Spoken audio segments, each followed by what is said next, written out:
بسم الله الرحمن الرحيم الحمد لله رب العالمين له النعمة وله الفضل وله الثناء الحسن صلوات الله البر الرحيم والملائكة المقربين على سيدنا محمد أشرف المرسلين وحبيب رب العالمين اللهم علمنا ما جهلنا وذكرنا ما نسينا وانفعنا بما علمتنا وزدنا علما وإنا نعوذ بك من حال أهل النار رب اشرح لي صدري ويسر لي أمري واحلل عقدة من لساني يفقه قولي آمين.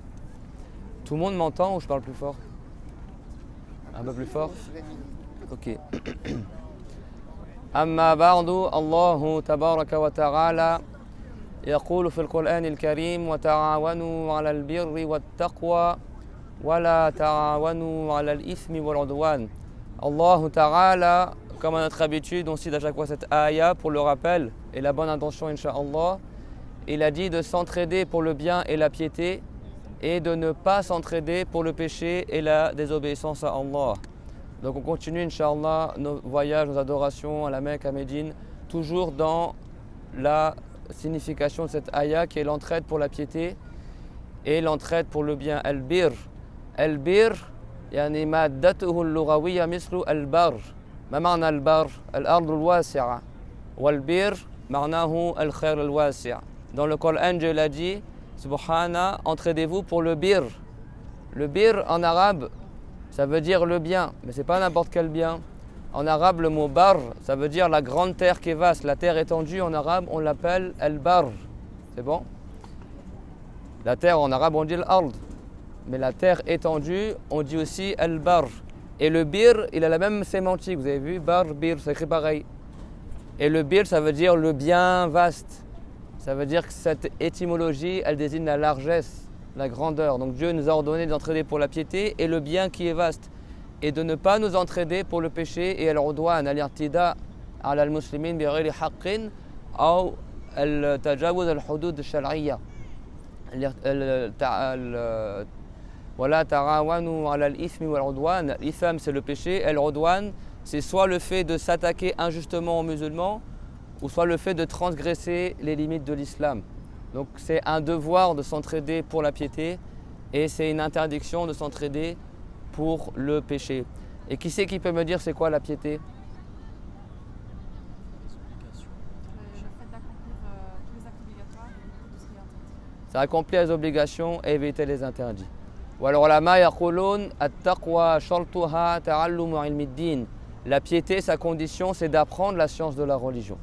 C'est d'apprendre la science de la religion. Donc, Inch'Allah, le cours d'aujourd'hui, c'est le rappel. Même si on est à Médine, même si on sent la baraka. Alors la baraka, le lieu il est béni ici, masha'Allah. Le prophète il est à côté, alayhi salatu wassalam. Et les savants ils disent Al-Madina hatta hawa'uha fiha baraka. L'air même de Médine, il est béni. Donc on se sent bien. Mais il ne faut pas que toi tu te laisses aller juste à aller dans les lieux saints et à chercher la baraka, mais tu n'as pas la baraka en toi-même. Tu n'as pas la baraka en toi-même. Comment tu as la baraka en toi-même? En ayant appris la religion.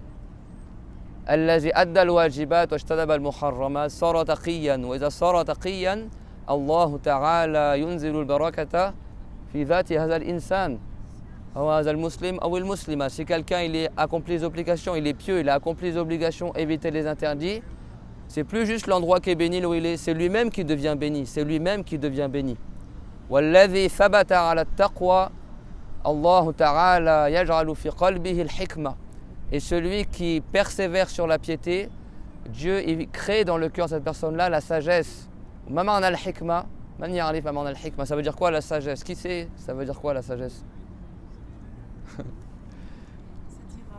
la bonne chose, donner le C'est bon de faire la chose qu'il fallait, au moment qu'il fallait, à l'endroit qu'il fallait.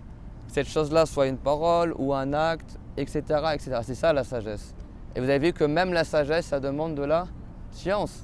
Si toi tu es ignorant, comment tu vas? C'est pour ça qu'on dit que Allah Azza wa Jal, c'est obligatoire selon la raison, qui crée les choses selon une sagesse. Ça veut dire quoi? À dire que si Dieu crée une chose, c'est que c'était la chose qu'il fallait, au moment qu'il fallait, à l'endroit qu'il fallait.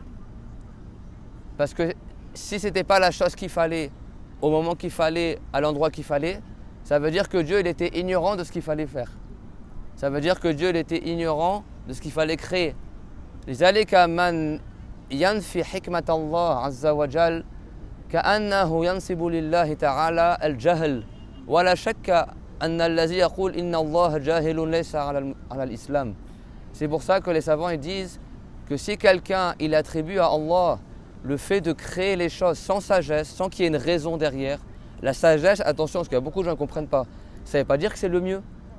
Il y a des gens qui disent « Ah, Dieu il est hakim, Dieu il crée les choses par sagesse, c'était forcément le mieux pour moi. » Non, non, non, non, non. Ça c'est la parole des Mu'tazila. Al-Mu'tazila, la Zarim yaqulun yajibu al-asra' ala Allah, fi'lu al-asra'. Al-hikma laysa ma'nahu annahu huwa al-ahsan laka. Inna ma'nahu anna Allah ta'ala la yakhluqu shay'an 'abatha. La sagesse, c'est pas le fait que c'était le mieux pour toi.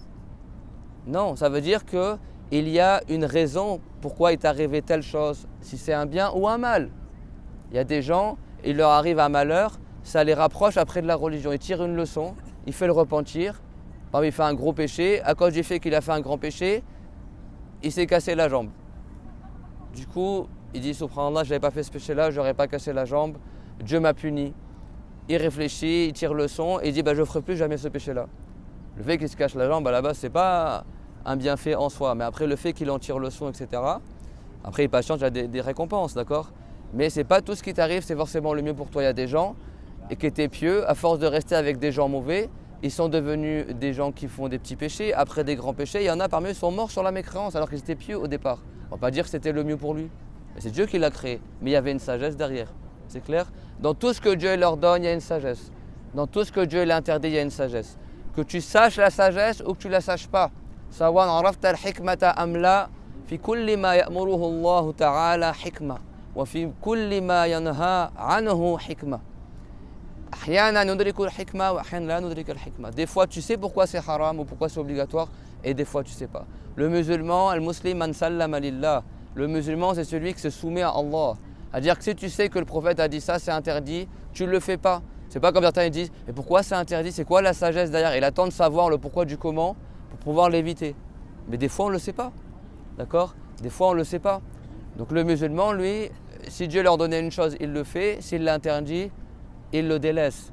C'est clair, mon tout le monde? Allah Azza wa Jal qala fil Qur'an al-Karim أفحسبتم أنما خلقناكم عبثا وأنكم إلينا لا ترجعون فتعالى الله الملك الحق لا إله إلا هو رب العرش الكريم. Cette ayah elle est magnifique. Allah Azza wa Jal il a dit, pensez-vous donc أفحسبتم أنما خلقناكم عبثا, que nous vous avons créé comme ça absurdément. Al-abath diddul hikma. L'absurdité c'est le contraire de la sagesse. Vous vous rappelez? Si quelqu'un dit, des fois il y a des gens a'udhu billah hatta bilubnan bi'uluha ala zarmun Allah khalaqaka hatta tamla al-faragh ana zarmun bidun hikma, yani anta la ma indak manfa'a fi hadhihi ad-dunya fi kulli ma yakhluqu Allah azza wa jalla manfa'a hatta fi al-khinzir wal khamr lakin ahyana yakun ad-darar akbar min al-manfa'a. Dans tout ce que Dieu a créé, il y a des profits. Même dans des choses qui sont haram, il y a une part de profit, mais des fois la nuisance elle est plus grande que le profit. N'est-ce pas? Il y a des gens des fois ignorants, qu'est-ce qu'ils disent? Pour rabaisser le musulman, ils disent une parole, a'ouz billah, qui est contraire à l'islam, qui est contraire au fait que Dieu est créé selon une sagesse. Et attention, hein, parce que même si l'attribut de la hikmah, le fait que Dieu est créé par une sagesse, c'est pas dans les 13 attributs, ça on le sait par la réflexion. Si quelqu'un il le nie, il n'est pas musulman sans aucun détail. D'accord? Que Dieu il est hakim. Pourquoi? Parce que si quelqu'un il nie que Dieu il est hakim, que Dieu est créé sur une sagesse, il a attribué quoi à Allah? L'ignorance. Et il n'y a aucun doute que si quelqu'un dit que Dieu est ignorant, il n'est pas musulman. C'est clair? La sagesse, al-hikmah, même al-hikmah en arabe, des fois ça veut dire la science aussi. Ça veut dire celui qui sait, par exemple le médecin qui sait comment soigner le malade en fonction du stade de la maladie. D'abord on va te donner ça, après ça, ah tu vas mieux, ok on va changer le remède. En arabe, au Liban, les Arabes ils l'appellent hakim. Hakim c'est pas n'importe quel médecin, c'est le médecin qui sait adapter son traitement en fonction de la situation. Il a la hikmah. Il a la hikmah. C'est clair? Donc c'est pour ça que les savants ils disent si quelqu'un il attribue l'absence de sagesse à Allah Azza wa Jal, il attribue l'ignorance à Allah. Donc c'est évident. Et nous on a appris que Dieu il sait tout. Et le fait que Dieu il sait tout, c'est-à-dire qu'il sait aussi les contextes dans lesquels il convient que telle créature elle rentre en existence et quelle chose. Mais ça ne veut pas dire le mieux, d'accord? Dieu est tout puissant à créer mieux que ce qu'il a créé. Dieu est tout puissant même à créer mieux que le prophète Mohammed. Donc la sagesse, ce n'est pas le fait que Dieu ait créé ce qui est le mieux. La sagesse, c'est que Dieu ait créé, et dans chaque créature, il y a une raison pourquoi elle est rentrée en existence. Des gens, qu'est-ce qu'ils disent? Ils disent, pour rabaisser la personne, c'est comme s'ils disent, toi Dieu t'a créé pour rien. Il dit, toi Dieu t'a créé juste pour que tu remplisses le vide. Mais ça, c'est pas l'islam. Si quelqu'un dit ça, il n'est pas musulman. Ça revient à dire que Dieu l'a créé quelqu'un sans sagesse. Et ça, c'est la mécréance que Iblis il a fait. Iblis, son coup fort, sa mécréance, c'est pas le fait qu'il n'a pas voulu se prosterner. Si quelqu'un est désobéi à Allah, il n'est pas mécréant. Si Dieu t'ordonne de faire quelque chose et toi, tu as décidé de ne pas le faire, c'est pas forcément de la mécréance. Iblis, trouvé dans la mécréance, Iblis, nasaba lillahi ta'ala al-abath. Iblis, كأنه قال أمرك يا الله ما في حكمة كيف أنا خلقت من نار وأمرتني بأن أسجد لآدم الذي هو أضعف خلقا مني. Iblis, il a fait une mauvaise analogie. عمل قياسا فاسدا ظن أن النار أقوى من التراب فظن نفسه أفضل من آدم فلم يفهم أمر الله عز وجل بالسجود لآدم فنسب لله تعالى العبث اعترض على الله وجعل لله تعالى عدم الحكمة في أمره هذا فكفر. Iblis, pourquoi il a mécru?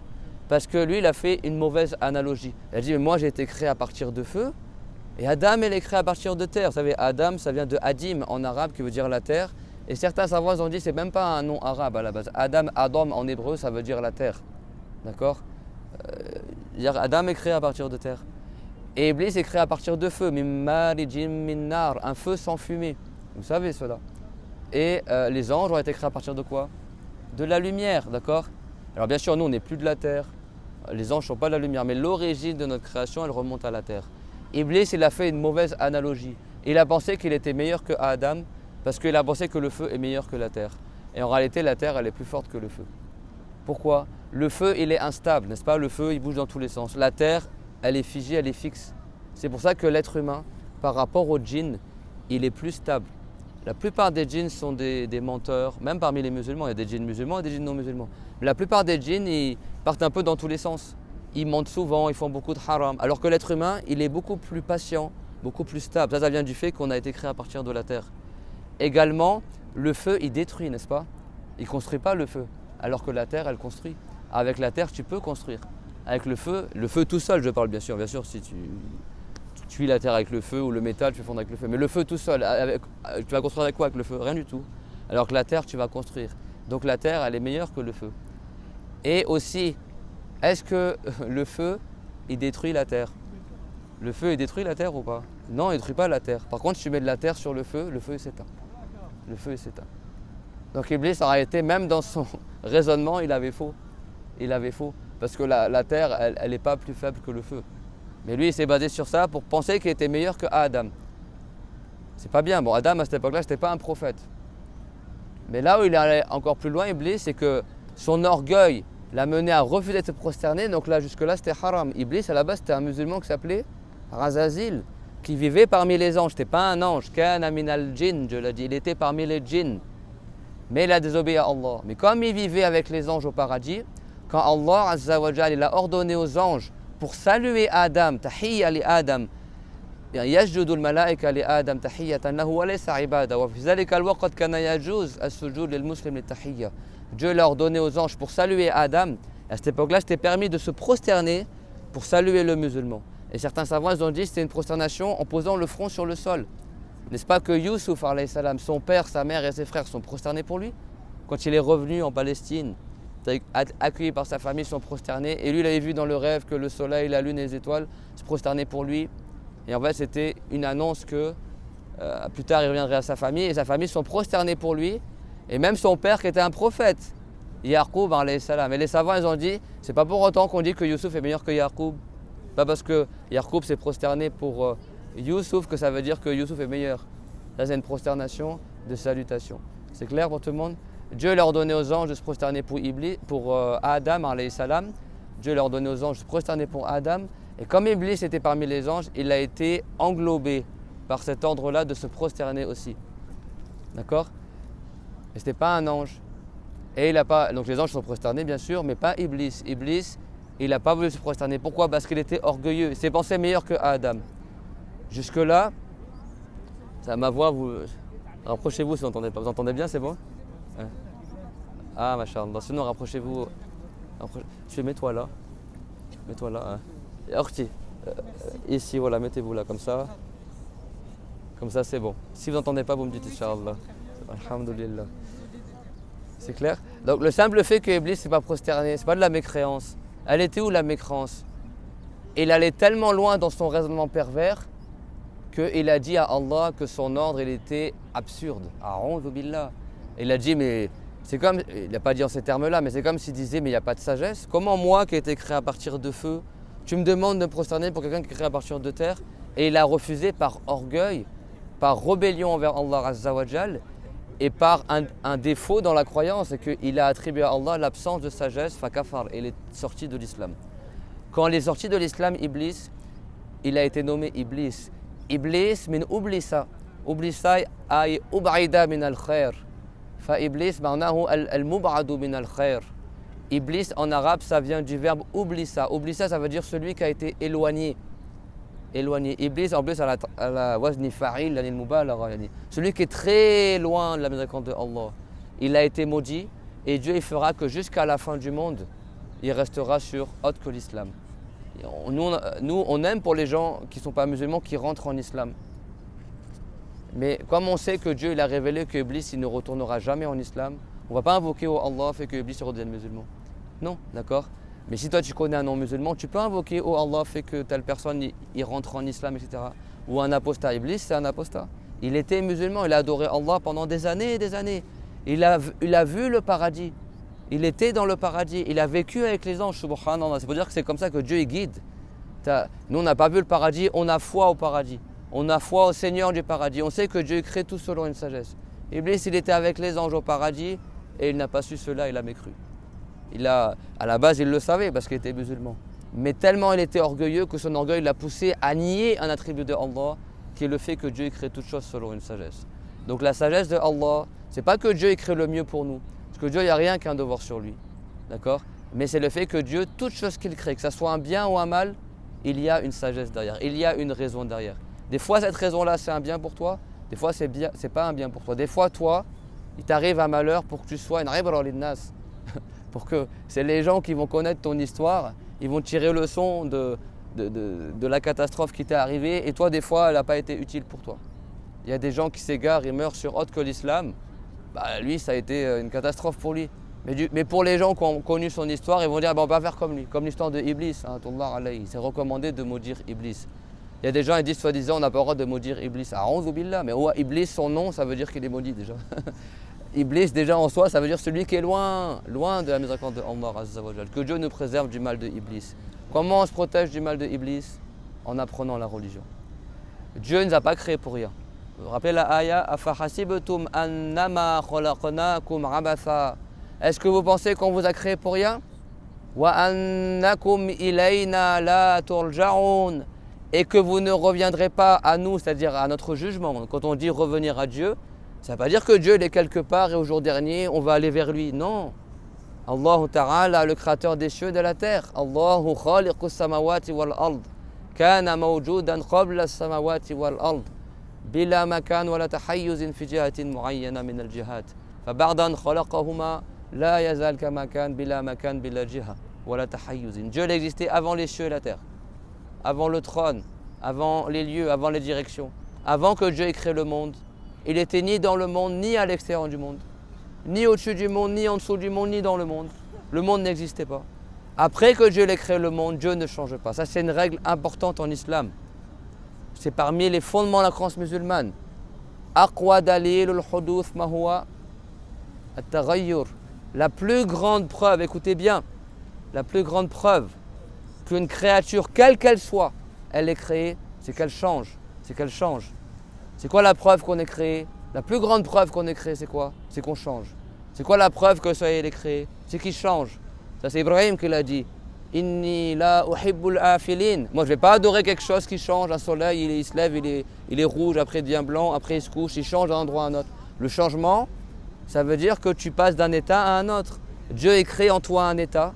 Après cet état-là il disparaît, il y a un nouvel état qui rentre en toi. Cet état-là, ça peut être un endroit, ça peut être un mouvement, un état de santé. Ce matin j'étais malade. Alhamdulillah que Shah Mohammed est là. Il a fait le cours. Vous avez fait le cours ce matin? Alhamdulillah. D'accord. Pourtant j'avais dit je vais faire le cours. Je n'ai pas fait le cours. Qu'est-ce qu'il a dit l'imam Ali ibn Abi Talib? Araftullaha binaqdil ghazaim. L'imam Ali ibn Abi Talib, le plus savant des compagnons, Misbah al-Tawhid, la lampe du Tawhid, on l'appelait. Celui qui illumine, mashallah, par sa science, la science de la croyance. Il a dit, j'ai eu la certitude que Dieu existe par le fait que mes volontés, elles changent. Tu es déterminé à vouloir faire une chose, n'est-ce pas?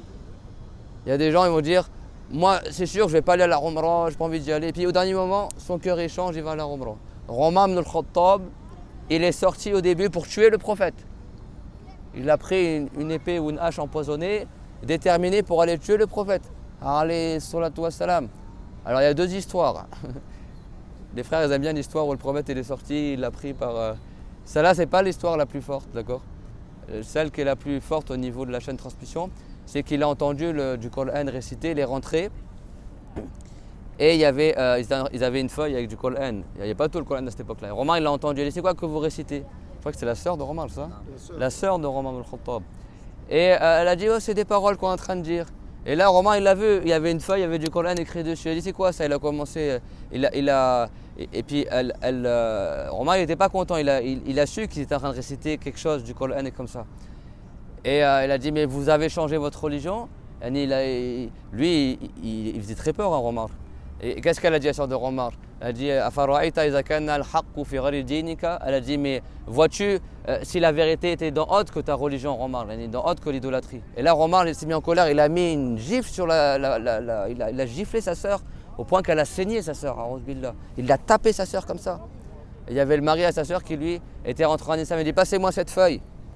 Et il a pris la feuille, il a commencé à lire dedans. Et là quand il a lu le Coran, son cœur il a changé. Et après, il s'est converti à l'islam. Qu'est-ce qu'on a vu vous vous rappelez le cours quand on a fait la bataille de Uhud? Qu'il y a un homme, il est arrivé avec une lance pour aller tuer le prophète, n'est-ce pas? C'était juré de tuer le prophète Mohammed et avec une lance, et cette personne-là, il s'est pointé vers le prophète comme ça. Le prophète, il a pris la lance de la personne et il l'a replantée dans la personne. Qu'est-ce qu'on avait dit, vous vous rappelez? Que celui qui est tué par un prophète... Vous dormiez dans le bus ou vous étiez là? Ashqa an-nas man qatalahu nabiyyun aw qatala nabiyyan. Ashqa an-nas fi jahannam. Parmi les pires gens qui seront en enfer, celui qui a tué un prophète ou celui qui a été tué par un prophète. Cette personne-là, elle a été, imaginez, à 11 billah, c'est horrible. Le cas de cette personne-là, il fait peur. Il a été tué par le prophète Mohammed. Vous savez, le prophète, il l'a tué parce qu'il se défendait. C'est rare hein, que le prophète il a tué quelqu'un dans la bataille. Et le prophète, Aïcha, elle disait, le prophète n'a jamais frappé personne, même pas une mouche, sauf dans la bataille. Mais sinon, en dehors de la bataille, ni il a frappé un enfant, ni une épouse, même pas une mouche. Alayhi salatu wassalam, pourtant il avait la force de 40 hommes. La force de 40 hommes.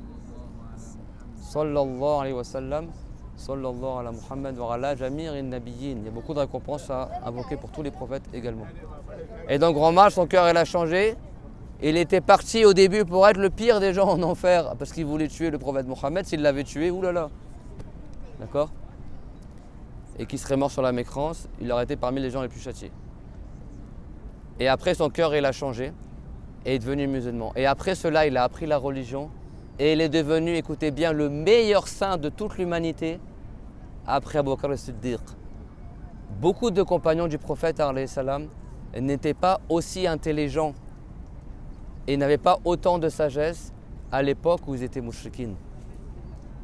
C'est parce qu'ils ont appris la religion et qu'ils ont appliqué la religion. Qu'est-ce qu'on a au début du cours? Si quelqu'un est persévère sur la piété, Dieu est créé dans son cœur la sagesse. Et c'est quoi la sagesse? Tu sais quand est-ce qu'il faut parler, quand est-ce qu'il faut se taire. Tu sais quand est-ce qu'il faut bouger, quand est-ce qu'il ne faut pas bouger. Al-aqilu la yataharraku illa li fa'ida. L'intelligent, il ne bouge que pour un intérêt. C'est pour ça que celui qui a appris la religion, celui qui est pieux, tu vois, il ne parle pas beaucoup. Il n'est pas toujours en train de bouger dans tous les sens. Il bouge quand il faut bouger. Il parle quand il faut parler. Il se tait quand il faut parler. Et ça, c'est la sagesse et ça demande de la science.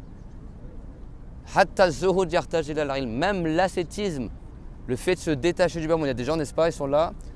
Non, mais moi, je mange pas beaucoup. Je vais m'habiller avec que de la laine. Je vais dormir dehors. Je veux chercher le soufisme, chercher le détachement du bas monde. Même ça demande de la science. Beaucoup de gens, ils pensent que non, moi je vais pas apprendre, je vais faire du zikr. Je vais check avec les gens, je vais manger que des dates tous les jours. Je vais pas m'habiller que en sunna. N'est-ce pas, il y a des gens, c'est comme ça. Mais il ne connaît rien de la religion. Lui, c'est impossible qu'il soit ascète. L'ignorant, c'est impossible qu'il soit un saint. L'ignorant, c'est impossible qu'il ait la sagesse, parce que si tu ne sais pas comment tu vas savoir qu'est-ce qu'il faut faire. Et l'ignorant, c'est impossible qu'il soit détaché du bas monde. La zuhud, même en zuhud, talkul mubahat. C'est quoi l'ascétisme? C'est de délaisser ce qui est mubah. Al-ahkam khamsa. Al-ijab, al-tahrim, wal-ibaha, wal-istihbab, wal-karaha. Il y a 5 jugements en islam. Tout ce que tu dis, tout ce que tu fais, tout ce que tu crois, c'est soit obligatoire, soit interdit, soit recommandé, soit déconseillé, soit mubah. C'est quoi le mubah? Ma fi'luhu wa talkuhu sawa. Le mubah, c'est que si tu le fais ou tu le fais pas, c'est équivalent. Je bois un verre d'eau, je le bois pas. Stofil. Yarmal matacha. Je mange une pomme, je la mange pas. Je bois un verre de thé, je le bois pas. Si tu le bois, est-ce que tu as des récompenses? Non. Si tu le bois pas, est-ce que c'est haram? Non. Bien sûr, on parle pas avec une bonne intention. Quelqu'un t'a invité, tu bois pour le faire plaisir. Non, on parle comme ça de je bois un verre d'eau, je le bois pas. C'est indifférent, c'est mubah. Taïb. Si quelqu'un est ignorant, c'est quoi l'ascétisme donc? C'est quoi l'ascétisme? Az-zuhud, c'est quoi? Est-ce que c'est délaisser les obligations? Non. Délaisser les déconseillés? Non. Délaisser recommander? Non. Délaisser, y a quoi? Alors délaisser le haram, c'est pas mubah, c'est obligatoire, d'accord? Le mubah, c'est ce qui reste. Des 4 qu'on a cités, c'est ni obligatoire, ni interdit, ni recommandé, ni déconseillé. Que tu le fasses ou tu le fasses pas, c'est pareil. Tout le monde a compris c'est quoi le mubah? Tout le monde a compris c'est quoi le mubah? On l'appelle l'indifférent des fois. طيب إذا شخص ما تعلم علم الدين كيف يميز بين الحرام والواجب والمكروه والمستحب والمباح؟ لا يميز. طيب والزهد وترك المباح فهو من جهله قد يترك فريضة، من جهله قد يترك شيء مستحب. فلذلك الزهد لا يصح من الجاهل. حتى الزهد الناس قد يظنون أن الزهد شيء سهل، حتى هذا يحتاج إلى علم. L'ascétisme, c'est pas de délaisser les obligations, c'est de délaisser un de parmi les 5 qui est le mubah. Si quelqu'un n'a pas appris la religion, comment il sait ce qui est obligatoire, ce qui est interdit, ce qui est recommandé, ce qui est déconseillé? L'ascétisme, c'est pas de délaisser une obligation. Si quelqu'un il mange des dattes tous les jours, mais il ne mange pas assez, de sorte qu'il nuit à son corps, là c'est pas l'ascétisme, c'est le haram. C'est le haram, n'est-ce pas? Si quelqu'un, au nom de l'ascétisme, il délaisse d'apprendre la religion, mais c'est pas l'ascétisme, ça c'est le haram. C'est clair? Donc même ça, n'est-ce pas, il y a des gens qui pensent que l'ascétisme, c'est tout le monde il peut le faire. Non, le vrai ascète, c'est celui qui a appris la religion. Même le zikr, ça demande la science. Tout demande la science de la religion. Parce que Dieu ne nous a pas créés pour rien. أَفَحَسِبْتُمْ أَنَّمَا خَلَقْنَاكُمْ عَبَثًا وَأَنَّكُمْ إِلَيْنَا لَا تُرْجَعُونَ. Est-ce que vous pensez qu'on vous a créé pour rien? Même Dieu il a dit que les cieux et la terre, il ne l'a pas créé pour jouer. مَا خَلَقَ هَذَا لَعِبًا وَبَاطِلًا وَلَا عَبَثًا. Et vous pensez que vous n'allez pas revenir à mon jugement? Qu'est-ce qu'il a dit Allah Ta'ala après? فَتَعَالَ اللَّهُ أي فتنزه الله تعالى أن يخلق شيئا بغير حكمة. تنزه الله تعالى أن خلق الجن والإنس عبثا بغير حكمة. إنما خلقنا ليأمرنا بعبادته. Et Dieu il a dit فتعالى الله. Ta'ala Allah en arabe, ça veut dire Dieu est très haut, Dieu est au-dessus de tout cela. Même en français on le dit, n'est-ce pas? On dit, il se croit au-dessus des lois. Tu dis, moi je suis au-dessus de tout ça. Ça veut dire quoi quand tu dis, moi je suis au-dessus de tout ça? Je ne suis pas concerné, moi c'est les querelles comme ça, futiles. Moi je suis au-dessus de tout ça. Ça veut dire quoi? Moi je suis pas concerné par ça. Quand on dit Ta'ala Allah, Allahu Ali, ça ne veut pas dire Dieu il est haut par l'endroit, Dieu il n'est pas au ciel. C'est une élévation, c'est-à-dire que Dieu il est au-dessus de tout défaut. Dieu n'est pas concerné par les défauts. Il n'est pas concerné par le manque de sagesse. Regardez le Coran, ça c'est rhétorique. Il a dit, mais est-ce que vous pensez que je vous ai créé pour rien et que vous ne reviendrez pas à mon jugement? Dieu est au-dessus de tout ça. Ça veut dire quoi? Dieu n'est pas concerné par le fait de créer les choses selon une sagesse. C'est-à-dire que Dieu, il vous a créé pour une sagesse. فَتَعَالَى اللَّهُ الْمَلِكُ الْحَقُّ الْمَلِكُ الَّذِي لَهُ مُلْكُ كُلِّ شَيْءٍ الْحَقُّ الَّذِي وُجُودُهُ ثَابِتٌ الْعَقْلُ السَّلِيمُ يُثْبِتُ وُجُودَ اللَّهِ وُجُودُ اللَّهِ تَعَالَى واجب عقلي أما نحن وجودنا جائز عقلي. Dieu il a dit, Dieu est exempt, Dieu n'est pas concerné par le fait de créer les choses pour rien. Lui qui est le Malik, celui à qui appartient toutes choses, toutes les créatures appartiennent à Allah Azza wa Jal, et c'est Dieu qui nous jugera. Al-Haqq, ça ne veut pas dire que Dieu c'est la vérité. Al-Haqq en arabe des fois ça veut dire le droit de quelqu'un sur quelqu'un d'autre. Al-Haqq, des fois ça veut dire la vérité. Al-Haqq, et pour Allah Azza wa Jal, les noms de Dieu n'ont pas les mêmes significations que pour les créatures. Quand on dit que Dieu il est Al-Haqq, ça veut dire que Dieu, son existence, elle est confirmée par la raison. C'est obligatoire que Dieu existe. Parce que si Dieu n'existait pas, le monde n'existerait pas. Si Dieu n'existait pas, le monde n'existerait pas. Or, on existe, on change, et celui qui change, il est créé. Et Dieu ne change pas. Avant de créer le monde, il n'était pas dans le monde, ni à l'extérieur du monde. Et après avoir créé le monde, Dieu ne change pas, c'est le monde qui change. Et bien Dieu est tel qu'il a toujours été, ni dans le monde, ni à l'extérieur du monde. Dieu, on ne peut pas l'imaginer. Il existe soit être dans une direction, soit être dans un endroit. L'imam Abu Ja'far al-Tahawi, qui était un savant du Salaf, il a écrit un livre qui a plus de 1000 ans, Al-Aqid al-Tahawiyya. Qu'est-ce qu'il a dit dans ce livre-là, Al-Tahawi? وتعالى عن الحدود والغايات والأركان والأعضاء والأدوات. Dieu, il est Ta'ala, c'est-à-dire quoi Ta'ala? Il n'est pas concerné, il est au-dessus de quoi? Au-dessus de quoi? Des hudud, des limites. Dieu n'a pas de limites, il n'est pas concerné par les limites. C'est-à-dire quoi les limites? Ça ne veut pas dire que Dieu c'est un corps étendu à l'infini, non. C'est-à-dire que Dieu c'est pas un volume. Le volume, aussi grand soit-il, il a une limite. Même le trône, qui est la plus grande des créatures, il a une limite. Et il n'y a que Dieu qui sait la limite du trône. Même les anges qui portent le trône, ils ne savent même pas où est-ce que le trône se termine. Subhanallah, Allahu Akbar. Le trône, c'est le toit du paradis. C'est le ciel. Au paradis, il n'y a pas de ciel. Le ciel là du bas monde, il va être détruit au jour dernier. Ceux qui croient que Dieu est dans le ciel, Allah Ta'ala, il a dit Yawma natwi as-samaa katayyi sijil lil kutub. Le jour où on enroulera le ciel, tout comme le parchemin il est enroulé, le ciel il sera cassé au jour dernier. Et il sera fondu le ciel devant les yeux des gens, fondu comme de l'argent. Et quand tu fonds l'argent il prend une couleur un peu rose. Et c'est ça que ça veut dire dans le Coran, que le ciel il sera rosé au jour dernier. Il sera fondu. Imaginez-vous au jour dernier, tu vois le ciel devant toi qui se brise. Les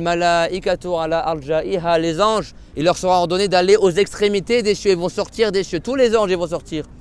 Et les cieux qui sont plus solides que la terre, les cieux sont des corps palpables, attention, transparents, très très durs. Ils vont se fissurer, ils vont se craqueler, ils vont se déchirer devant les yeux des gens. Ils vont être enrôlés les cieux. Et ils vont fondre devant les yeux des gens au jour dernier. Devant les yeux des gens. Imaginez comment ça va être impressionnant. Dans le bas monde, on verrait ça, on mourrait. Imagine le ciel devant toi, il devient rose, il commence à fondre, à se casser, à tomber. Ça aura lieu au jour dernier. Si Dieu était au ciel, ça veut dire quoi alors? Il n'aura plus d'endroit. Si Dieu était au ciel, il avait besoin, il serait faible. Et la faiblesse contredit le fait d'être Dieu. Là, on est à la Umrah. La Umrah, on l'appelle comment? Le petit Hajj, Al-Hajj Al-Azghar. Quand Dieu il a rendu obligatoire le pèlerinage Al-Hajj, après qu'est-ce qu'il a dit, subhana? Et il a dit وَمَنْ كَفَرَ فَإِنَّ اللَّهَ غَنِيٌّ عَنِ الْعَالَمِينَ الذي يكفر يعني يعاند وجوب الحج فكفر فإن الله لا يحتاج إلى حجنا لا يحتاج إلى عمرتنا. Quand Dieu il a rendu obligatoire le Hajj à la fin de la vie du prophète, il y en a qui m'ont posé la question, le prophète l'a fait 4 fois la Umrah. 4 fois la Umrah.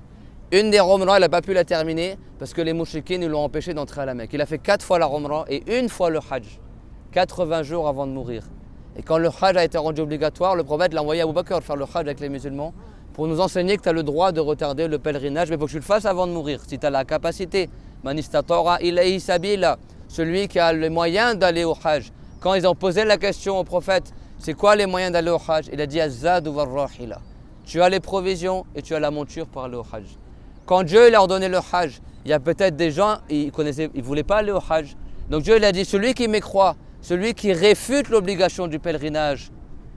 Il n'a pas dit ça va me nuire, non mais allez au Hajj parce qu'après, si vous ne m'adorez pas, je vais être faible. Non, Dieu il a dit le contraire de cela. Il a dit وَمَنْ كَفَرَ فَإِنَّ اللَّهَ غَنِيٌّ عَنِ الْعَالَمِينَ. Et celui qui mécroit, celui qui ne veut pas aller au Hajj et qui réfute l'islam, alors certes Allah n'a pas besoin des alamin. Les alamin ça veut dire quoi? Toute la création. Les djinns, les anges, les humains, d'accord? Pourquoi Dieu a créé les djinns et les humains? Pour qu'on vive comme les poules et les canards, comme les moutons, on mange, on boit, on dort, on se reproduit et on meurt. C'est ça la vie de l'être humain? Ça c'est la vie des animaux qui au jour dernier, Dieu l'a dit en rapportant la parole des mécréants. Ya laytani kuntu turaba wa yaqulu al-kafiru ya laytani kuntu turaba. Le non-croyant au jour dernier, il dira ah si seulement j'avais été de la terre. Vous savez pourquoi il dit ça? Ah si seulement j'avais été de la terre?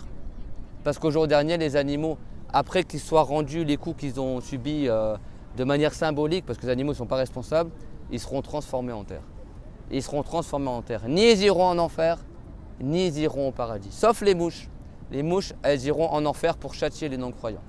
Leur corps, il changera et il sera parmi les châtiments en enfer. En enfer, il y a le feu et il y a aussi le blizzard, le froid très très rude. Et il y a aussi des scorpions énormes qui font la taille de montures, d'ânes. Et il y a aussi des serpents énormes qui font la taille de vallées.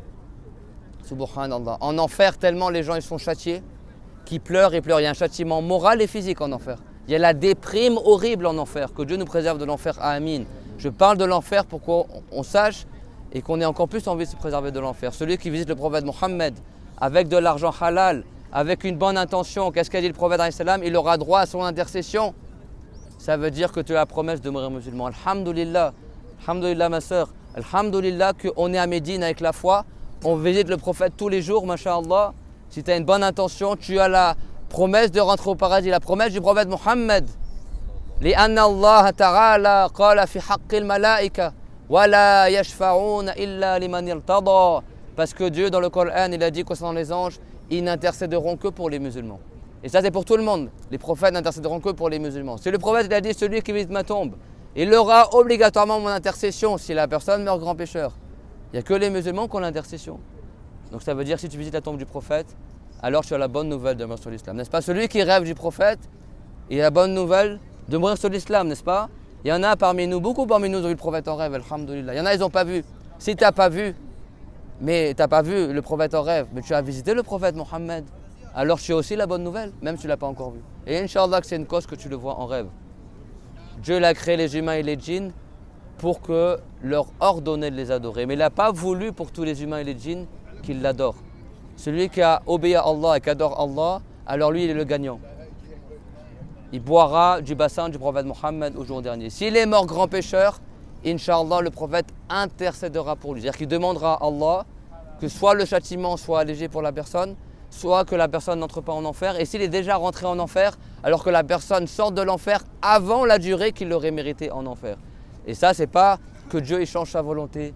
C'est Dieu qui a voulu que le prophète, il intercédera pour sa communauté. Et tellement il est éminent, le prophète Mohammed, qu'il l'a enterré là-bas, alayhi salam, tellement c'est le meilleur des prophètes.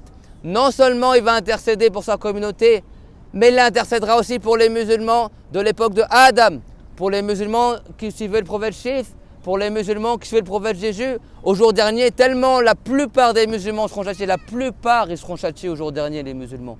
Parce que la plupart des musulmans n'apprennent pas la religion. Ils ne font pas comme nous, ils ne sont pas dans l'assemblée à apprendre avec un enseignant. La plupart, ils sont dans le haram, dans le grand péché. Vous savez que le prophète, qu'est-ce qu'il a dit concernant le bassin qu'on boit avant d'entrer au paradis? Celui qui sort de l'enfer parmi les musulmans, quand il boira de ce bassin, ça va le guérir de toutes ses plaies, de tous les traces de son châtiment en enfer. Le prophète l'a dit, Ja'alahu Allahu ta'ala riyafan li ummati. Dieu il a fait que le bassin, ça sera un secours pour ma communauté.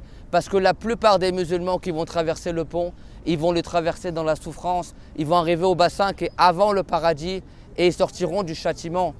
Et ils boiront du bassin et c'est ça qui va faire qu'ils n'auront plus jamais soif et qu'ils seront guéris. Mais les gens vertueux, eux, ils seront dans un bon état, ils boiront du bassin par délice. Mais la plupart des musulmans, ils boiront du bassin parce qu'ils seront assoiffés, parce qu'ils sortiront du châtiment. que Dieu nous accorde l'intercession du prophète Mohammed. Et Inch'Allah, qu'on n'ait pas besoin de l'intercession du prophète Mohammed, parce que l'intercession, elle est que pour les grands pécheurs. Et nous, on espère ne pas mourir grands pécheurs. Mais Inch'Allah, au pire des cas, si on met en grand pécheur, mais musulmans, on aura l'intercession du prophète parce qu'on a visité le prophète Mohammed. Dieu nous a créés pour qu'on l'adore. Et au jour dernier, on retournera à son jugement. Va où tu veux dans la dunya. Mange ce que tu veux. Fais tout pour oublier Allah Azza wa Jal si tu as envie. Mais au jour dernier, tu seras ramené au jugement de Allah. Tu ne pourras pas t'échapper. Tu ne pourras pas t'échapper. Comment on se préserve du châtiment dans l'au-delà? En faisant du zikr, en portant des habits, en arrêtant de manger des sandwichs parce que je vais être ascète? Non, la base c'est en apprenant la religion et en appliquant. Le prophète Mohammed, c'est qui? C'est notre exemple. Alayhi salam. On va bientôt terminer le cours. C'est notre exemple. لَقَدْ كَانَ لَكُمْ فِي رَسُولِ اللَّهِ أُسْوَةٌ حَسَنَةٌ لِمَنْ كَانَ يَرْجُو اللَّهَ وَالْيَوْمَ الْآخِرَ وَذَكَرَ اللَّهَ كَثِيرًا. Il y a certes dans le prophète Mohammed un bon exemple pour vous. C'est le meilleur exemple pour les hommes et pour les femmes aussi. Et pour les femmes. Alayhi salatu wassalam. Le meilleur exemple pour celui qui espère la récompense du jour dernier et qui craint et qui croit au jour dernier et qui évoque beaucoup son Seigneur. Allah Azza wa Jalla dit. Et également, Allah Ta'ala, dans le Coran, il a rapporté qu'il y a des gens qui prétendaient aimer Dieu, n'est-ce pas? Tu trouves des gens du livre, des juifs et des chrétiens, vont dire nous on aime Dieu. Celui qui aime Dieu, c'est celui qui connaît Dieu, celui qui croit en Dieu. Il sait que Dieu, c'est pas un corps, c'est pas une lumière, c'est pas un humain. Il n'a pas des bras, une tête, des jambes. Que Allah, c'est pas un volume impalpable comme la lumière et l'obscurité et l'âme, ni un volume palpable comme la terre, l'arbre et la pierre. Dieu, c'est pas un corps du tout. Comme il a dit Tahawi, Dieu, il n'a pas de limite, il n'a pas d'organes, il n'a pas de côté, il n'a pas de petits organes ni de grands organes. Dans la Aqidat Tahawi, comme c'était tout à l'heure, n'est-ce pas? L'imam Ali, il a dit وَمَنْ زَعَمَ أَنَّ إِلَهَنَا مَحْدُودٌ فَقَدْ جَهِلَ الْخَالِقَ الْمَعْبُودُ أَلَا يَعْتَقِدُ أَنَّ اللَّهَ جِسَّمٌ حَجْمًا لَيْسَ عَلَى الْإِسْلَامِ. L'imam Ali, il a dit celui qui croit que Dieu, il a des limites, mais il a ignoré c'est qui le créateur des créatures, il n'a pas adoré Allah Azza wa Jal. C'est-à-dire que Dieu, c'est pas un corps du tout. C'est pas un grand corps comme le trône et c'est pas un petit corps comme la mouche. C'est pas un corps du tout, ni un corps palpable comme la terre, ni un corps impalpable comme la lumière. Dieu, c'est pas un corps du tout. Subhanahu wa ta'ala. Allah ta'ala, il a révélé dans le Coran qu'il y a des gens qui prétendaient aimer Dieu. Mais si tu aimes Dieu, alors tu es musulman. Si tu n'es pas musulman, c'est-à-dire que tu n'aimes pas Dieu. Si tu aimes Dieu, tu obéis. Inna al-muhibba liman yuhibbu mu'ti'u. Certes, celui qui aime quelqu'un, il lui obéit. Tu ne peux pas dire j'aime Dieu et tu n'obéis pas à Allah. Tarsil ilaha wa tazrumu hubbahu. Inna hadha fil fi'ali shani'u. Law ahbabtahu la ta'tahu. Inna al-muhibba liman yuhibbu mu'ti'u. Ça, c'est une grande femme. Elle s'appelait Rabi'a, qui était une femme sainte. Qu'est-ce qu'elle a dit? Elle a dit tu prétends aimer Dieu mais tu lui désobéis. Certes ça dans les actes c'est quelque chose de laid. Si vraiment tu aimais Allah, tu lui obéirais. Parce que celui qui aime quelqu'un, il lui obéit. Si tu aimes le prophète, tu obéis au prophète. Si tu aimes Allah, tu obéis à Allah. Et tout ce que le prophète a ordonné, c'est ce que Dieu il a ordonné. Et tout ce qu'il a interdit, c'est ce que Allah il a interdit. Le prophète c'est pas Dieu. Mais c'est le messager de Allah subhanahu wa ta'ala wa sallallahu ala Muhammad wa ala jami'in nabiyyin. Donc il y a des gens qui prétendaient aimer Dieu. Allah Ta'ala, dans le Coran, il a dit Qul in kuntum tuhibbuna Allah fattabi'uni yuhibbukum Allah. Dieu il a dit, dis à ces gens-là, au prophète Mohammed, il a dit, dis à ces gens-là, si vraiment vous aimez Allah, alors suivez-moi et Dieu vous aimera, Dieu vous agréera. Ça veut dire que si vraiment tu aimes Allah, tu dois croire au prophète Mohammed. Si vraiment tu aimes Allah, tu dois suivre le prophète Mohammed. Et si tu suis le prophète Mohammed de la manière complète, Dieu t'a réservé une grande récompense et j'espère que Dieu nous l'accorde à chacun parmi nous. C'est quoi la grande récompense? Que celui qui n'a pas appris, il ne va pas faire attention. Là, c'est Matarallama, Qad la yantabi, ila thawab, man yaqtadi bi rasulillah, al-iqtida al-kamil, maza qala Allah ta'ala fil jawab, yuhibbukum Allah, ay tasiru shu, habiban lillahi azza wa jal.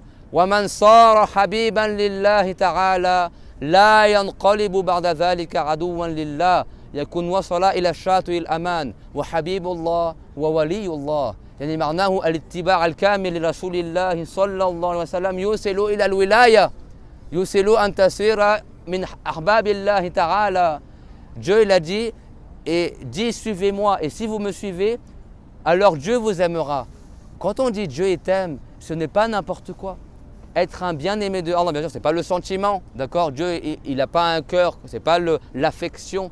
Quand on dit Dieu, il t'aime, ça veut dire que Dieu, il te donne son agrément. Et l'agrément, c'est quoi? C'est la volonté que Allah il a de te donner des bienfaits éternels. Ça veut dire que si tu as l'agrément de Allah, c'est obligé que tu meurs sur l'islam. Tu as rêvé au rivage de la sauvegarde. Ça veut dire que la suite de la ayah, et Dieu vous aimera, ce n'est pas anodin. Ça veut dire que si tu suis de manière complète le prophète Mohammed alayhi salam, alors tu deviendras un saint. Tu deviendras un bien-aimé de Allah Ta'ala. Et les savants ils disent, celui qui devient un bien-aimé de Allah, un saint, celui qui a agréé, il ne deviendra jamais un ennemi de l'islam. C'est-à-dire qu'une fois que tu es agréé par Allah, tu es sûr de mourir musulman et jamais tu te transformeras en non-croyant. Le pieux, c'est possible qu'il perde sa piété et qu'il dégringole dans les péchés et que même des fois il meurt mécréant, a'udhu billah. La piété, c'est une garantie si tu restes sur elle jusqu'à la mort. Mais celui qui est pieux, il n'a pas la garantie de mourir musulman. C'est possible qu'il retombe dans les péchés, petits péchés, grands péchés. Vous savez, même pas juste les péchés. Les savants ils disent que l'insouciance, ça mène au péché. Et les péchés mènent à la mécréance. Et la mécréance, si tu meurs dessus, c'est éternel en enfer. C'est vrai que déjà, les gens vertueux, les gens qui ont la hikmah, ils délaissent l'insouciance. L'insouciance dans les paroles, l'insouciance dans les actes, n'est-ce pas? C'est ça l'ascétisme. L'ascétisme, c'est aussi quoi? De délaisser le trop de paroles, de délaisser le trop de manger. C'est ça aussi l'ascétisme, c'est aussi dans les paroles. C'est pas juste je m'habille avec de la laine et je dis n'importe quoi. C'est ça aussi l'ascétisme. Le prophète, ماذا قال الرسول من حسن إسلام المرء تركه ما لا يهنيه كثير من الناس لا يفهمون هذا الحديث ليس معناه لا يدخل في أمور الناس معناه يترك ما لا ينفعه لدنياه وآخرته من الكلام والملبس والشراب والأكل وغير ذلك. Le prophète il a dit parmi la bonne application de l'islam, c'est que la personne délaisse ce qui ne la concerne pas. Beaucoup de gens ils croient que ça veut dire que tu ne rentres pas dans l'histoire des gens, etc. C'est pas ça que ça veut dire le hadith. Ce qui ne te concerne pas, ça veut dire ce qui ne t'apporte pas un profit pour ton bas monde ou ton au-delà. C'est l'ascétisme, c'est-à-dire que tu délaisses ce qui n'est pas utile, n'est-ce pas? Et donc Dieu nous a fait savoir que si tu aimes vraiment Allah, alors suis le prophète. Et si tu suis vraiment le prophète Mohammed qui est à côté, alors tu deviendras un bien-aimé de Allah Azza wa Jal. On termine le cours sur ça, il y a 5 conditions pour devenir un saint. Tout le monde aimerait devenir un saint, n'est-ce pas? Mais qu'est-ce qu'il a dit Allah Ta'ala? Wa qalilum min ibadiya ash-shakur. Peu de mes esclaves sont des shakours. Le pieux, c'est qui le pieux donc? Celui qui a accompli les obligations, qui évite les interdits. Lui, c'est pas le shakour, c'est le shakir. Man shakara marra yuqal lahu shakir. Celui qui remercie une fois Allah, on dit il est shakir. Ça, c'est le mot de base en arabe pour dire remerciant. C'est bon? Le vrai remerciement à Allah, c'est quoi? Comme il a dit Al-Junayd al-Baghdadi, Allah tastamila ni'am Allah fi marsiyatillah. Al-Junayd al-Baghdadi, vous connaissez, un grand saint que les Malikites ils connaissent aussi. Dans Ibn Rashir, il est cité. Wa ala tariqati al-Junayd al-Saliki, dans Ibn Rashir. C'est un grand saint. Quand il était petit, il passait auprès de savants. Un des savants il a dit, hé petit, c'est quoi le remerciement de Dieu? Et il a dit, c'est le fait que, l'enfant, Junayd, il a dit, c'est le fait que tu n'utilises pas les bienfaits de Allah dans les péchés. Si vous méditez, à chaque fois que quelqu'un il fait un péché, tu te rends compte qu'en fait, il a toujours utilisé un bienfait de Dieu dans le haram. Celui qui boit de l'alcool, celui qui boit de l'alcool, il a utilisé, quand tu dis des mauvaises paroles, tu as utilisé ta langue comme bienfait de Dieu dans le haram. Tous les péchés, à chaque fois, tu utilises un bienfait dans le haram. Le remerciement, c'est que ces bienfaits-là, tu ne les utilises pas dans le haram. Tu utilises dans l'agrément de Allah Azza wa Jal ou dans ce qui est permis, dans le mubah. N'est-ce pas? Et donc, Allah Ta'ala nous a fait savoir que il y a le shakir, le shakour. Shakir, celui qui est pieux, d'accord? Celui qui est pieux, on dit qu'il est shakir, il a remercié. Le wali, le saint, c'est pas juste il a fait la piété, il a fait plus que la piété. Donc il n'a pas juste remercié le remerciement obligatoire. Il a aussi remercié le remerciement recommandé, en faisant le dhikr, en faisant des prières en plus, en enseignant la religion, etc. Parmi les voies les plus fortes pour atteindre la sainteté avec la piété, c'est d'enseigner la religion. Ça, c'est parmi les choses qui te mènent le plus rapidement à la sainteté. Également être au service des musulmans. Mais il y a des conditions pour devenir un saint. Donc le pieux, on l'appelle Abdun Shakir, le musulman qui est un remerciant. Et le saint, on l'appelle Abdun Shakur. Shakur, min siyar al-mubalagha. Allazi shakara marra yuqal lahu shakir. Allazi akthara min al-shukr. وأكثر من الشكر يقال له شكور شكور والله تعالى قال وقليل من عبادي الشكور هذه الآية تعني الولي أي قليل من الناس أولياء. Et Dieu il a dit il y a peu de mes esclaves qui sont shakour. Shakour en arabe, c'est-à-dire celui qui remercie beaucoup, beaucoup, beaucoup, beaucoup. Tu remercies une fois, on dit shakir. Tu remercies beaucoup, beaucoup, on dit t'es un shakour. Cette trame de mots en arabe, shakour, kafour, c'est-à-dire celui qui fait beaucoup une chose. Kafour, il fait beaucoup le kufr. Ceux qui ont dit que Dieu il a des parties de ses créatures, qu'est-ce qu'il a dit Allah Ta'ala? وَجَعَلُوا لَهُ مِنْ عِبَادِهِ وَجَعَلُوا لَهُ مِنْ عِبَادِهِ جُزْءًا إِنَّ الْإِنسَانَ لَكَفُورٌ مُبِينٌ. Les mouchriquines qui avaient attribué le corps à Allah, qui avaient attribué les enfants à Allah, les parties de ses créatures, Dieu il a dit ils ont attribué à Dieu des parties de ses créatures. Après il a dit ces gens-là, ils sont des kafours évidents. C'est-à-dire quoi kafour? Celui qui fait beaucoup de kufar. Ça veut dire quoi shakour? Celui qui fait beaucoup de shukr. N'est-ce pas? Celui qui fait beaucoup de remerciements. Le shakour c'est le saint. Et Dieu il a dit peu de mes esclaves sont des saints. Donc tout le monde il aimerait avoir la sainteté parmi les musulmans, mais peu arrivent à la sainteté. Les savants ils disent la wusula illa ala al-usul. Tu ne pourras pas atteindre la sainteté sauf si tu es sur les fondements de la sainteté. Il y a 5 fondements dans la sainteté. Écrivez-les et appliquez-les, Inch'Allah, qu'on atteigne toute la sainteté, Inch'Allah, par la baraka du prophète Mohammed et par le fait de bien le suivre. La première condition, c'est quoi? C'est l'islam. Si quelqu'un n'est pas musulman, c'est pas la peine. Ils vont te dire le Saint-Pierre, Saint-Paul, Saint-Jacques, machin. Il n'y a pas de sainteté si quelqu'un ne croit pas en Allah Azza wa Jal et en son prophète. La première condition, comme pour n'importe quel acte d'adoration, c'est l'islam.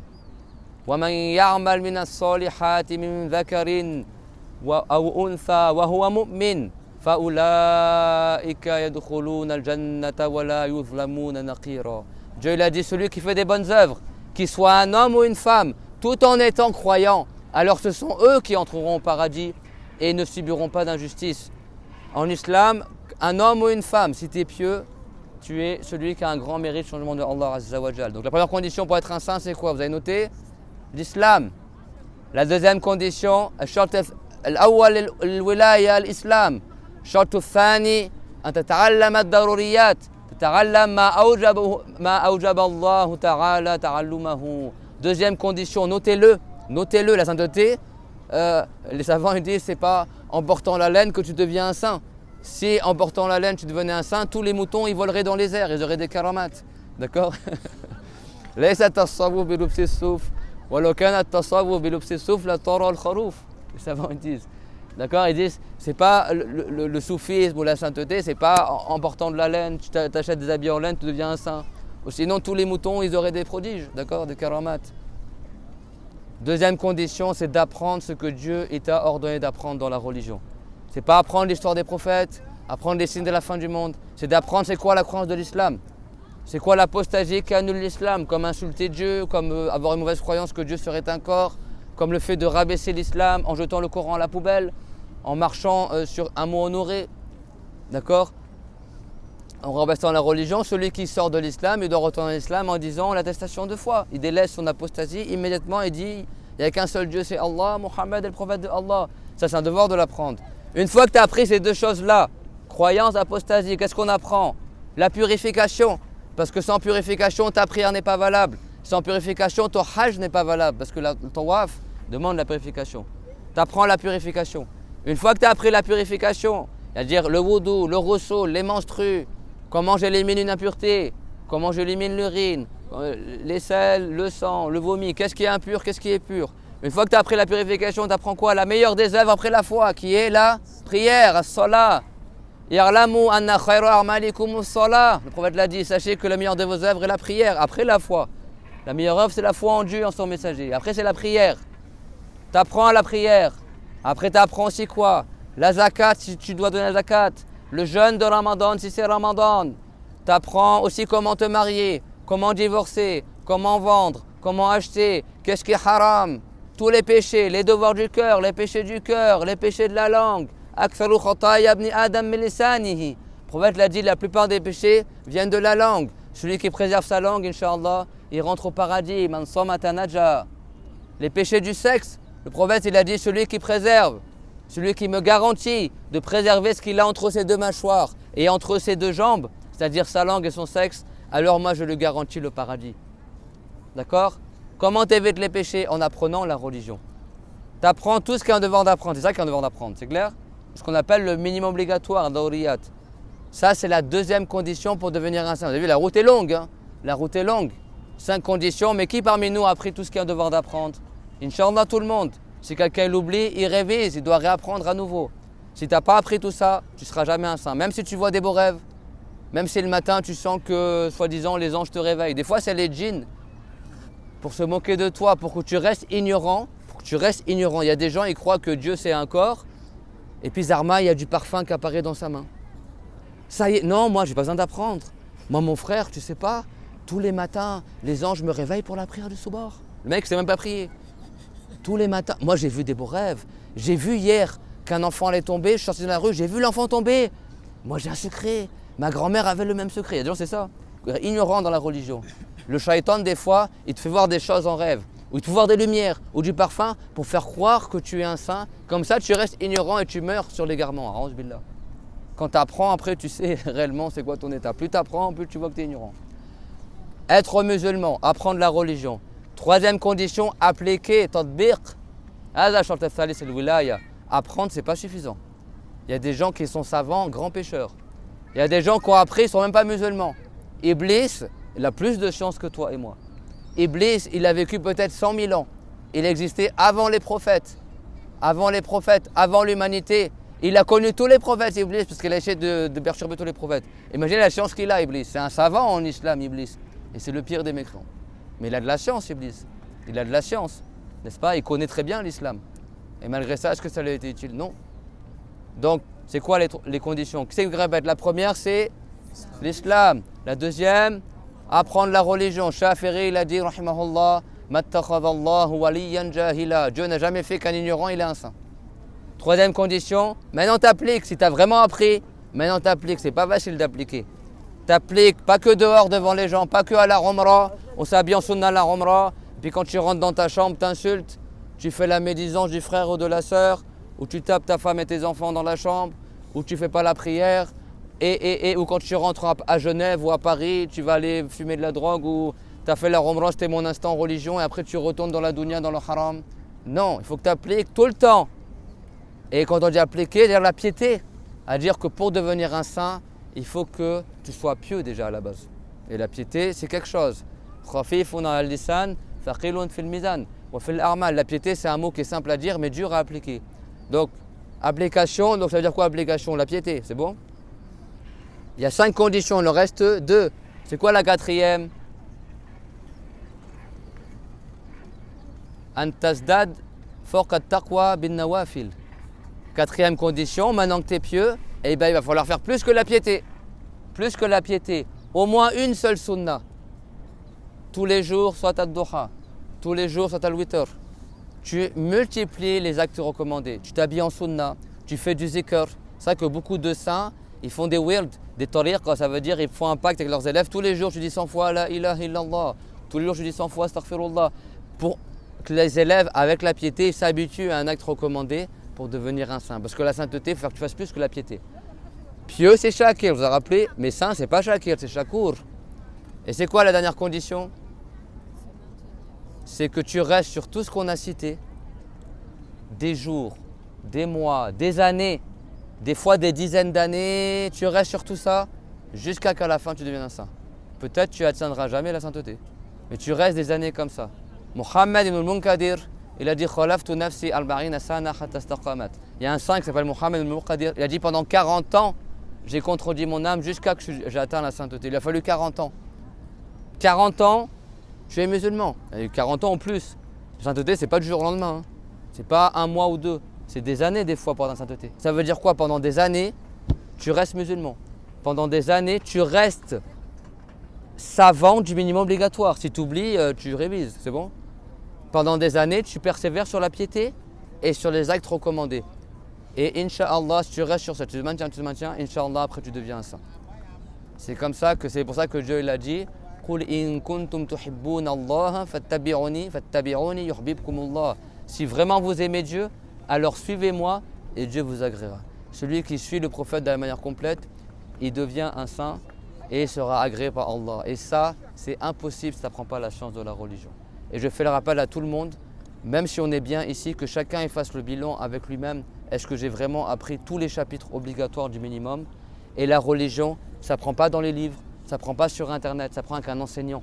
Et ça prend en venant au cours de religion. En venant au cours de religion, en assistant au cours que le prophète il a dit Iza maraltum biriyadul jannah faltaru. Si vous passez par les jardins du paradis, n'est-ce pas, Rawda, c'est un des jardins du paradis? Le prophète il a dit les assemblées de sciences sont des jardins du paradis. Alors si vous passez à côté des assemblées de sciences, prenez-y place. Et dans le hadith, on termine sur cela, c'est rapporté qu'il y avait des gens qui étaient rassemblés à évoquer Allah Azza wa Jal, à réviser la religion. Et les anges ont entouré l'assemblée jusqu'à remplir entre le ciel et la terre.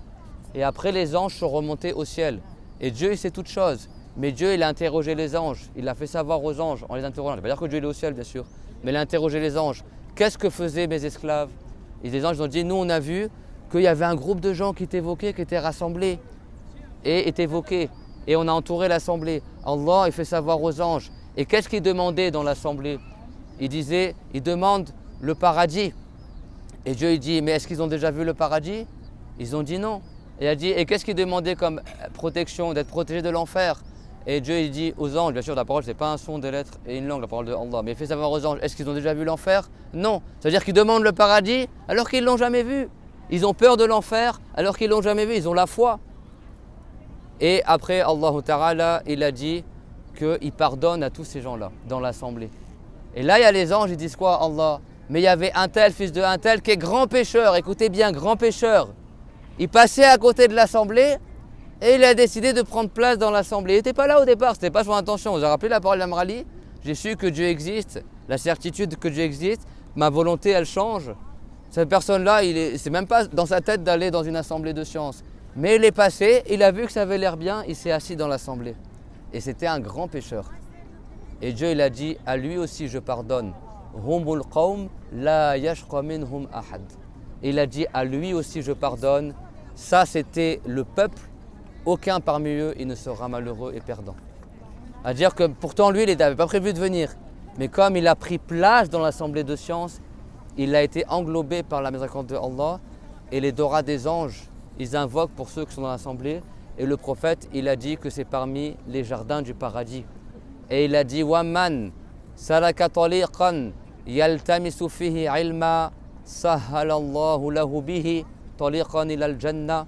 Celui qui prend un chemin, qui sort pour apprendre la religion, il prend un chemin pour apprendre la religion, Dieu lui facilite un chemin pour aller au paradis. Donc le chemin du paradis, il passe par les cours de religion, que Dieu nous maintienne dans l'apprentissage de la religion et qui nous accorde la sincérité pour avoir la récompense. Nous on apprend pour l'agrément de Allah et qui nous accorde la sainteté, au minimum la piété, pour qu'on meure sans châtiment et qu'on n'ait pas besoin de l'intercession du prophète Muhammad alayhi salam. Wa akhiru da'wana anil hamdulillahi rabbil alamin.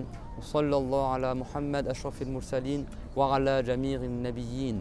ربنا آتنا في الدنيا حسنة وفي الآخرة حسنة وقنا عذاب النار ربنا لا تزغ قلوبنا بعد إذ هديتنا وهب لنا من لدنك رحمة إنك أنت الوهاب لا إله إلا الله اللهم صل على محمد وعلى آله وصحبه وسلم رب اغفر لي وللمؤمنين والمؤمنات بارك الله فيكم وأحسن الله إليكم.